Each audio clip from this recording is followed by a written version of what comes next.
આજે આપણે વાત કરવાની છે માનવ ગરિમા યોજના વિશે, જેમાં નાના વ્યવસાય ધંધા માટે ફ્રી સાધન સહાય છે એ પૂરી પાડવામાં આવશે, જેમાં ₹25,000 સુધી સરકારી સહાય છે એ મળવાપાત્ર છે। આ યોજનાનો લાભ કોને મળવાપાત્ર છે, ફોર્મ ભરવા માટે કયા કયા જરૂરી ડોક્યુમેન્ટ જોશે, બાહેંધરી પત્રક અને સોગંદનામું એનો નમૂનો છે એ તમે ક્યાંથી મેળવી શકશો, આ તમામ માહિતી તમને આ વિડીયોમાં આપવામાં આવશે। તો વિડીયોને પૂરો જોવા વિનંતી। તો ચાલો શરૂ કરીએ।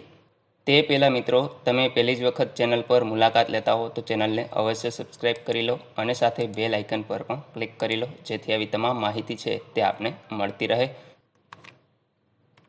સૌપ્રથમ આપણે પાત્રતાના માપદંડો જોઈ લઈએ તો તેમાં હાલમાં વાર્ષિક આવક મર્યાદા છે એ ગ્રામ્ય વિસ્તાર માટે 1,20,000 અને શહેરી વિસ્તાર માટે ₹1,50,000 નક્કી કરવામાં આવેલી છે। ત્યાર પછી છે સહાયનું ધોરણ, જેમાં સામાજિક અને શૈક્ષણિક રીતે પછાત વર્ગ, આર્થિક રીતે પછાત વર્ગ, લઘુમતી જાતિ, વિચરતી અને વિમુક્ત જાતિના ઈસમોને તેઓનું જીવન ગરિમાપૂર્ણ રીતે જીવી શકે અને જાતે જ નાના વ્યવસાયોમાં સ્વરોજગારી મેળવી આર્થિક રીતે આત્મનિર્ભર બને તે માટે માનવ ગરિમા યોજના છે એ અમલમાં મૂકવામાં આવે છે। ત્યાર પછી માનવ ગરિમા યોજનામાં દરજી કામ, વિવિધ પ્રકારની ફેરીઓ, પંચર કીટ, બ્યુટી પાર્લર, દૂધ દહીં વેચનાર, મોબાઈલ રિપેરિંગ વગેરે જેવા કુલ 28 વ્યવસાયો એટલે કે ટ્રેડમાં ₹25,000ની મર્યાદામાં વિનામૂલ્યે સાધન સહાય એટલે કે ટૂલ કીટ છે એ આપવામાં આવે છે।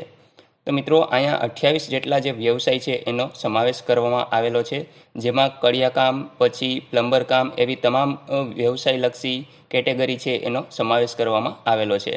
તો એ અહીંયા લાભકાર્ય છે, તો તેનો લાભ છે એ તમે મેળવી શકો છો। ત્યાર પછી રજૂ કરવાના જરૂરી ડોક્યુમેન્ટ, તો એમાં છે અરજદારનું આધાર કાર્ડ, ત્યાર પછી અરજદારનું રેશન કાર્ડ છે એ જરૂરી છે। ત્યાર પછી અરજદારનો રહેઠાણનો પુરાવો, જેમાં વીજળી બિલ, લાયસન્સ, રેશન કાર્ડ જેવા ડોક્યુમેન્ટનો સમાવેશ કરવામાં આવે છે। અરજદારની જાતિ અને પેટા જાતિનો દાખલો છે એ રજૂ કરવાનો છે। ત્યાર પછી તાલુકા વિકાસ અધિકારી, મામલતદાર દ્વારા આપેલ વાર્ષિક આવકનો દાખલો છે એ પણ તમારે રજૂ કરવાનો રહેશે, જેમાં ગ્રામ્ય માટે 1,20,000 અને શહેરી માટે ₹1,50,000ની આવક છે એ નક્કી કરવામાં આવેલી છે। ત્યાર પછી અભ્યાસનો પુરાવો છે એ તમારે આપવાનો રહેશે। ત્યાર પછી જે વ્યવસાયલક્ષી તાલીમ લીધેલ હોય તો તેનો પુરાવો તમારે આપવાનો રહેશે। ત્યાર પછી છે મિત્રો બાહેંધરી પત્રક। હવે આ બાહેંધરી પત્રક તમારે ક્યાંથી મેળવવું એ પણ આપણે ચર્ચા કરીશું। ત્યાર પછી છે અરજદારનો ફોટો। તો મિત્રો, આટલા ડોક્યુમેન્ટ છે એનો સમાવેશ છે એ કરવામાં આવશે, તો એ ડોક્યુમેન્ટ છે એ તમારે અપલોડ કરવાના રહેશે। તો ચાલો હવે આપણે ફોર્મ વિશે ચર્ચા કરી લઈએ। તો અહીંયા તમે ફોર્મનો નમૂનો છે એ જોઈ શકો છો, જેમાં સામાજિક ન્યાય અને અધિકારિતા વિભાગ, ગુજરાત સરકાર, નિયામક અનુસૂચિત જાતિ કલ્યાણ પ્રભાગ, માનવ ગરિમા યોજના, ટૂલ કીટ, સાધનો મેળવવાનું અરજીપત્રક છે એ અહીંયા તમે જોઈ શકો છો। વ્યક્તિગત માહિતીમાં મિત્રો અરજદારનું નામ છે, ત્યાર પછી અરજદારના પિતા અથવા તો પતિનું નામ છે, અરજદારની જાતિ, અરજદારની પેટા જાતિ, ત્યાર પછી અરજદારની જન્મ તારીખ છે એ તમારે અહીંયા લખવાની રહેશે। અરજદારનું લિંગ છે, પુરુષ અથવા સ્ત્રી, એ તમારે લખવાનું છે। ત્યાર પછી તેમની ઉંમર, મોબાઈલ નંબર, ફોન નંબર જો હોય તો લખવો, ઈમેલ આઈડી પણ હોય તો તમારે લખવાનું રહેશે। ત્યાર પછી અરજદારનું હાલનું સરનામું અને અરજદારનું કાયમી સરનામું એ તમારે લખવાના રહેશે। અહીંયા અરજદારનો તાજેતરનો ફોટો છે એ લગાડવાનો રહેશે।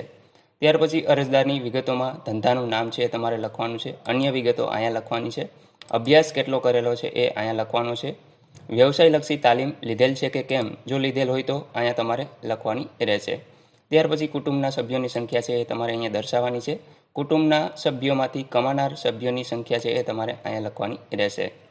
અરજદારના કુટુંબની તમામ સાધનોમાંથી કુલ વાર્ષિક આવક કેટલી છે એ તમારે અહીંયા લખવાની રહેશે।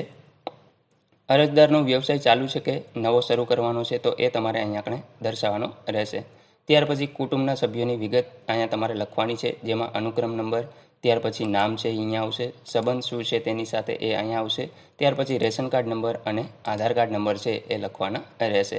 ત્યાર પછી મિત્રો જે પ્રમાણે આપણે ડોક્યુમેન્ટ જોયા એ તમામ ડોક્યુમેન્ટ છે એ તમારે અહીંયા આપણે દર્શાવવાના રહેશે, જેમાંથી ફરજિયાત છે એ આધાર કાર્ડ, રેશન કાર્ડ, ત્યાર પછી રહેઠાણનો પુરાવો, ત્યાર પછી અરજદારની જાતિનો દાખલો, વાર્ષિક આવકનો દાખલો અને બાહેંધરી પત્રક, આ તમામ ડોક્યુમેન્ટ છે એ ફરજિયાત છે। અનુભવનો પુરાવો છે, વ્યવસાયલક્ષી તાલીમનો પુરાવો છે અને એકરારનામું. આ તમામ ડોક્યુમેન્ટ છે એ મરજિયાત છે, જે તમે અહીંયા જોઈ શકો છો. આ તમામમાં હા તમારે લખવાનું છે. ત્યાર પછી જો આ નહીં હોય, અનુભવ ન હોય, તો તમારે એ અપલોડ કરવાનું રહેતું નથી. ત્યાર પછી અહીંયા તમારે સ્થળ લખવાનું છે, અહીંયા અરજદારની સહી અને અહીંયા તારીખ સહી લખવાની રહેશે. તો મિત્રો આ હતો ફોર્મનો નમૂનો. અત્યારે મિત્રો હાલ પૂરતા ફોર્મ છે એ બંધ છે. જેવા ચાલુ થશે એટલે આપણે ઓનલાઈન કઈ રીતે અરજી કરવી તેનો પણ વિડીયો બનાવીશું અને મૂકીશું. તો ચેનલને અવશ્ય સબસ્ક્રાઈબ કરી લેજો, જેથી તમને ખબર પડે. યોજના જેવી શરૂ થશે એવું આપણે વિડીયો છે એ બનાવીને મૂકીશું. ત્યાર પછી મિત્રો આપણે બાહેંધરી પત્રકની વાત કરી લઈએ. તો અહીંયા બાહેંધરી પત્રકનો નમૂનો તમે જોઈ શકો છો. આ બંને નમૂના છે મિત્રો એ તમને ટેલિગ્રામ ચેનલ છે આપણી એના ઉપર મળી જશે. તો ડિસ્ક્રિપ્શનમાં લિંક આપેલી છે, ત્યાંથી તમે આ બંને PDF છે એ મેળવી શકશો. તો અહીંયા કણે આથી નીચે સહી કરનાર હું, અહીંયા અરજદારનું નામ છે એ આવશે. ત્યાર પછી જાતિ, વ્યવસાય શું કરે છે, તેમની ઉંમર કેટલી છે, અહીંયા રહેવાસી ક્યાંના છે, એ તમામ વિગત છે એ અહીંયા ભરી અને ત્યાર પછી બાહેંધરી આપનારની સહી અહીંયા આવશે. ત્યાર પછી એનું નામ અને રહેઠાણ છે અહીંયા આવશે. અહીંયા તમારે સ્થળ લખવાનું છે. ત્યાર પછી અહીંયા તારીખ છે એ લખવાની રહેશે. ત્યાર પછી મિત્રો કરારનામાનો નમૂનો આપણે જોઈ લઈએ.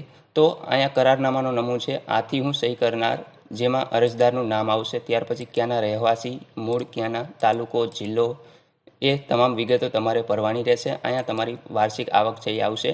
અહીંયા તમારે શબ્દોમાં છે એ વાર્ષિક આવક છે એ લખવાની રહેશે. ત્યાર પછી અહીંયા અરજદારની સહી છે એ કરવાની છે. અરજદારનું પૂરું નામ, ત્યાર પછી અરજદારનું પૂરું સરનામું છે એ તમારે લખી અહીંયા સ્થળ અને તારીખ છે એ લખવાની રહેશે. તો મિત્રો આ બંને નમૂના છે એ મેં તમને બતાવી દીધા છે. આપણી ટેલિગ્રામ ચેનલ પરથી તમે આ મેળવી શકશો. મિત્રો આશા રાખું છું તમને તમામ માહિતી છે એ મળી ગઈ છે. છતાં પણ કોઈ પ્રશ્ન હોય તો તમે કોમેન્ટ દ્વારા પૂછી શકો છો. વિડીયોને લાઇક કરજો, તમારા મિત્રો સાથે શેર કરજો અને ચેનલ પર પહેલી જ વખત મુલાકાત લેતા હો તો ચેનલને અવશ્ય સબસ્ક્રાઈબ કરી લેજો, જેથી આવી તમામ માહિતી છે તે આપને મળતી રહે. વિડીયો જોવા બદલ આપનો ખૂબ ખૂબ આભાર. Thank you.